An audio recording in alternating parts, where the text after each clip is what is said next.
Hello! Many of y'all know me as Yote. Some might know me as Alan. Today, we will be doing our first ever Skull Talk, right here from my desk, right here in my home in Texas. Today, we'll be talking about an animal that we have native to the state of Texas. Our little bobcat. Felis rufus. Despite its small stature, this animal is capable of taking prey up to the size of white-tailed deer, which is absolutely insane for an animal of this size. This skull in particular is a young cat. As you can see by the dental wear, they're still quite sharp compared to that you would see on an older cat. As you can see, the nasal cavity was a bit destroyed. However, you can still see some of the ridges in there from me cleaning this out. You can see the ear bone, which is quite common in smaller cats. I have yet to see it in any large pantherines. The brain case of this animal is not the largest, but you can still see up inside of it, as well as the Jacobson organ right here at the roof of the mouth. Bobcats have been around since, I believe, the mid-Pleistocene. You can fact check me on this if I'm wrong. But they have been around quite a long time alongside saber-toothed cats, American lions, which I will get to one of these days, I promise. Dire wolves, Columbian mammoth, mastodons, all sorts of crazy species back in the Pleistocene. And bobcats have remained relatively unchanged, whereas other predators such as coyotes and the original North American mountain lion, which actually went extinct here in North America during the last ice age. However, our modern day mountain lions are now are of South American descent, which have migrated north over the Central American land bridge. So,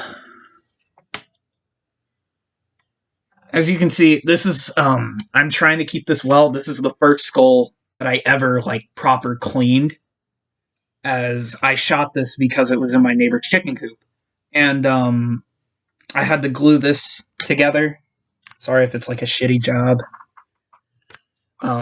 This part right up here is starting to split. But overall, it's still pretty good condition.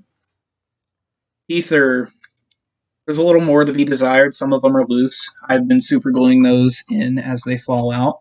However, let's compare this to another once native species to Texas. As you can see, this is our tiny little bobcat. Fits in pretty much the palm of my hand. But back here, but I believe because this is a young cat, I could be very wrong on this. As I said, I'm only 15. They have a relatively small sagittal crest from what I'm observing here. And you can somewhat see it, the little ridge there.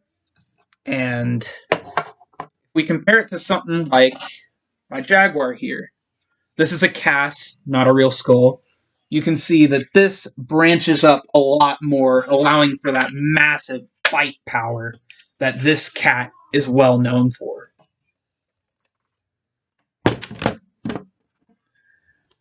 Bobcats come from the feline lineage, meaning they cannot roar, however, they can purr. Bobcats, their calls can often be mistaken for mountain lions to uneducated people, which I don't blame. They both sound like screaming women. But bobcats, depending on where you go, can range anywhere from 19 pounds all the way up pushing 45, 50. I don't believe there's been a 50-pound bobcat, but it could very well be possible. Bobcats have this genetic fur coat, which I believe is technically melanistic, but a lot of people call it blue. And it is this beautiful silver spotted sheen mixed in with the black. And they have this fur variation in a game that I like to play on my Xbox called The Hunter Call the Wild. And by far, other than the over-exaggerated weight, it has one of the most realistic bobcats in any game that I have seen so far. So, thank you for coming to my very shittily done Skull Talk. I've been talking about doing this for a while. If you want to see more of this, subscribe, leave a like, comment any suggestions. I have a pretty big skull right here, 2 Pantherines, and I have a wild boar back there that died in a wildfire. If y'all would ever like a showcase. Oh, yeah, and my first ever deer. Alright, that's enough of me ranting. Thank you. Y'all have a nice night.